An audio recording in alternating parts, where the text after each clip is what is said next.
G'day, punters. Welcome back to the Broncos Finest podcast. I'm your host, Finchy, stepping in for Sean tonight as he's unavailable.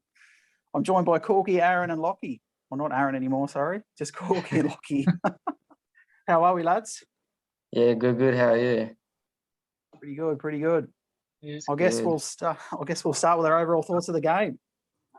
Wasn't too much to think of. Too much Yeah, going disappointed. right for us. No, So, not a Are you good Corky? game. to be brutally honest, I'm very glad I didn't watch it because I'm sick of watching the Broncos fucking lose to lower class teams. And by the looks of it, it was just, we're doing a repeat of 2020 by the looks of it. First two games were great. The rest of the season was garbage. So I don't have much Yeah, to say. definitely glimpses the last couple of years. What about you, Lockie? Yeah, same as Corky. Very disappointed. I'm glad I didn't get to see much of the game either.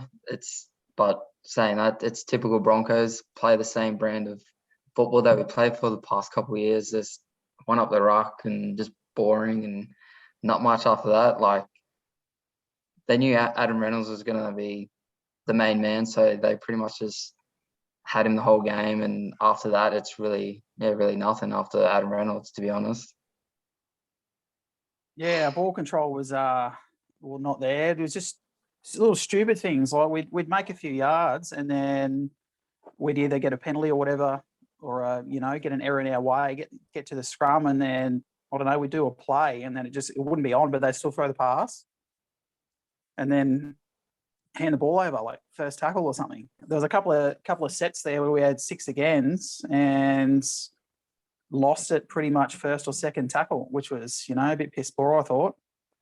But I suppose the biggest news out of camp would be Kelly out with a foot injury, 4 to 5 months, I'm reading. I don't know, who do you reckon steps in there, boys? Walters, Yeah. I What'd you reckon. say? Billy Walters will be Yeah. Kevy's choice. Personally, I'd put Gamble there. Wasn't Gamble, but that's just me. Well, I've heard reports Gamble is likely to be the number 6 next week. So I don't know. What do you reckon, Lockie? Yeah, well, if anyone watches him play for the North Devils, he's always thereabouts, and yeah, he definitely deserves to have another shot, especially after the way he lifted the team last year. Got to bring back some of that aggression to the team. It seems like there's not that much there without him, so I think definitely Gamble's the way to go. Yeah, another thing that's good about him too is he really pisses off the other team, so they all just focus on him. So it takes a lot of pressure off everyone else. And Reynolds is a good player either way, but if you've got no pressure on him because you're pissed off for someone else and you want to take someone else's head off, then Reynolds is just going to have a great game, I reckon. But it just depends on how much he annoys the other team. And the other thing with that report was Pax to 14 supposedly. I don't know. We won't find out till tomorrow, but that's the reports. I don't mind that actually. So I think Billy. I don't know if he's going to miss out there, Billy or Turpin yet, because they didn't mention too much on the news. What do you reckon? How would you go there? Fuck Turpin off. Turpin off, you reckon? Yeah, done with him. What about you, Lockie? Yeah, I'm pretty much the same. It seems like we're going in a back and forth sort of thing. With when Andrew McCulloch was in there, he was sort of just a sort of safe player, and then Turpin had his shot and he was playing really good football. And then now that I feel like he's safe, he's sort of just passing the ball and just doing his tackles and not really bringing anything else. So I think with Pax, if anyone watched the trials, he was definitely bringing that, the go forward and quick scoots. So I think he should definitely get in there, and I think he should be definitely the starting 9 with obviously Walters coming off the bench for him. Yeah, I reckon you're a winner either way there. But I do like. Well, hopefully it is Gamble coming back next week for 6. It'd be good. But back to Kelly. What's the go with the punch up, boys? Do you see that one in the news? That looks like an old fight, at least. I mean, apparently it's from back when they played South Sydney. That was at home. Yeah. Or the video was taken in Sydney or something. It might have been when they played. I haven't read too much into it, but yeah, it looks like an older video and or photos, and yeah, well, it have to be because he didn't have a moon boot on. So, but yeah, the bloke don't look big enough to be paying us. Yeah, it looks a bit small in that photo. I'd be embarrassed if I was Huss. But yeah, we'll see what happens. I think he's been cleared by the Broncos now, but by the NRL, so they're just waiting on to see what the Broncos are going to do. I think he's on a Kevin good didn't sound behaviour happy before. Is that right? I believe like an actual one, not like just an NRL one, like an actual good behaviour one. From the police. Yeah, so if he fucks up, he's not going to be he's not going to be really one of the favourites anymore. Yeah, no, definitely not. Supposedly he wasn't drinking. That's what I heard in the interview earlier. So I don't know. Hopefully he wasn't, and not much comes out of it. But I suppose on to Flegler. What do we think about Flegler? Four reports and a sin bin. Yeah, there wasn't, to be honest, there wasn't that much in those tackles, I don't think. Like, if you have a look at some of the tackles that have been actually done for that coming in late, chopping out the knees, I don't think I think Flegler was a bit hard done by there. So, and to be reported 4 times, I think the ref was a bit too happy on the whistle the whole game for the Warriors, I reckon. Imagine getting reported 4 times in one game, though. Like, well, they had something out for him, that's for sure. Yeah. Well, his first game of the season, too. He didn't even. It's not like. One of them, he just hit someone on the hips. They just fell into a shit position. That's not his fault. And then someone done the exact same thing to Pat Garrigan. And fucking. No, I reckon that one was worse. I reckon. Yeah. Actually hit him right just below the knee, buckled his knee inside, and that's why he's out now for, I would imagine, at least 6 weeks. But it seems to be a week for people. Like I think I was reading a stat earlier already. There's been 26 sin bins in 4 rounds. That's fucked. Jeez, that's got to be some sort of record for the start of the season. Like Cowboys had 3 on the weekend. Yeah. Played about 30 minutes without a player. So you can see why they lost.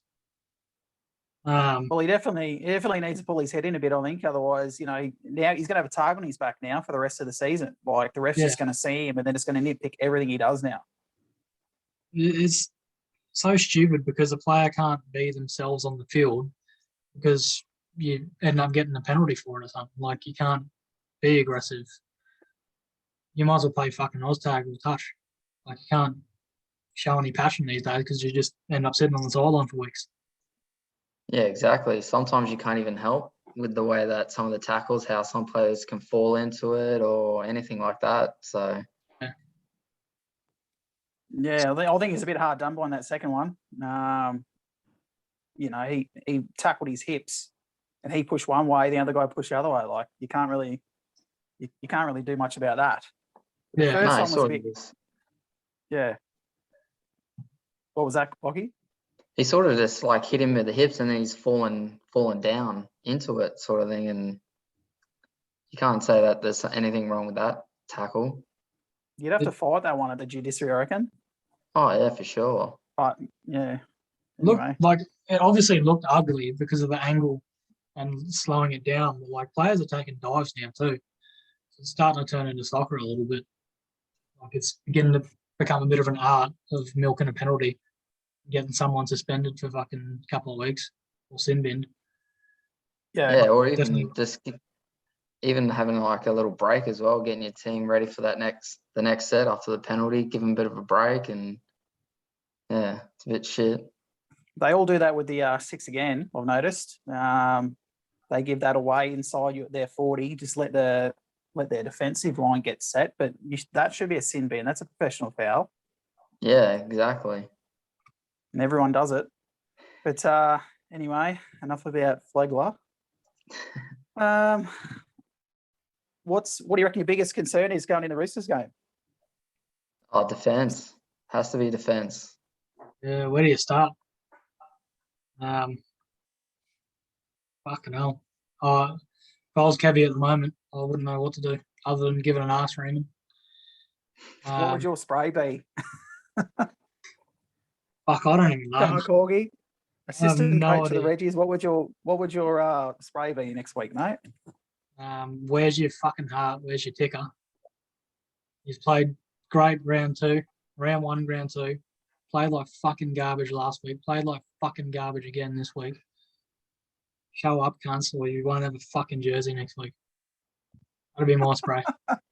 Show a bit of fucking ticker. I don't care if you lose when you try. I care if you lose, fair call. don't fucking try. That pisses me off. Yeah, defense is definitely a massive issue. I don't know. I was just watching the replay earlier. I went through it again. Just went winger, like people shooting all the time, and then you're too short. And this was even before they had anyone sent off the field, you know. So they've got to sort of nip that in the butt and holding the frigging ball, mate. Like, how hard is it to freaking truck it forward, out the back? They just can't seem to do it. Discipline's not great either. Like you defend on your line for 1 or 2 sets, and they seem to just keep giving away penalties or like 6 agains or fuck. I don't know. They're just last few years discipline has been letting them down a lot, and they've leaked a lot of points because of penalties. Where if they just fix up the discipline a little bit, the defense shows that they actually do know how to defend. Just not when they're tired because they defended fucking 3 or 4 sets in a row. But, you know, I don't know, when they'll have a good set and then they'll be 10 metres out, you know, attackive defensive set, and then they'll give a penalty away every time. Yeah. But they won't give a penalty away when we're on our own 10-metre line. It's weird. Like, they get up really early when they've got the ball 10 metres out from their end, but then as soon as we're defending our end, which is technically easier, I don't know, they're always short or they don't know where they're supposed to stand. It's weird. What do you reckon, Lockie? Yeah, exactly the same as you guys. You know, defense is a big issue. Like, coming from the first 2 games where defense was awesome, especially off the line, and just seems like, as you said, when the wingers are shooting in, just seems like they don't have any trust, especially those the 2 tries that Jesse Arthur scored. You know, you got Cobbo in the wing, then you got Staggs. Like, Cobbo should definitely try and trust Staggs a little bit more, especially with the caliber Staggs can play at. And then, just discipline, you know, just give away silly penalties. They try and, obviously, when they don't win the tackle, they try to hold them down that little bit longer. And then that's what happens. They get the penalty, and they just, obviously, they need to work on their wrestling, or they need to, be better with their tackling, win the wrestle. So, yeah. Yeah, agreed. All right, boys. Well, we might as well keep this one short and sweet. What are any positives for next week? I ain't got any. No. To be honest, I don't have any either. Only positive is if Gamble's inside, I think. Well, I've always wanted him from the start, so I don't know. It's good for me. He's a big in for me if it is true to come tomorrow afternoon, but we'll have to wait and see. What do you reckon, Lockie? Any changes you'd make or any positives you'd take out of the game? No positives to actually take out of the game. But the only positive thing I can think of is probably, Gamble coming in, and I'd like to see a change at hooker, get Paxton there, and then get Walters coming off the bench. And then, it's a new week, you know, so hopefully they can do something. But, as you said, we can't really know anything until they bring out the team list. So hopefully they bring those changes. Yeah, definitely. All right, lads. Well, we'll leave it there, and we'll regroup on Wednesday for obviously a check of the team sheet, and we'll go from there with our predictions for round, what is it, up to 5 now against the Roosters. Already. All right, boys. Thanks for joining us tonight. And I know I've kicked the bucket a bit without Sean, but it is what it is. No, thanks for having us Anyway. tonight, lads. No worries, Hey, Rob. boys. Always welcome. We'll see you on Wednesday, punters. All right, we'll see you then. Sounds good.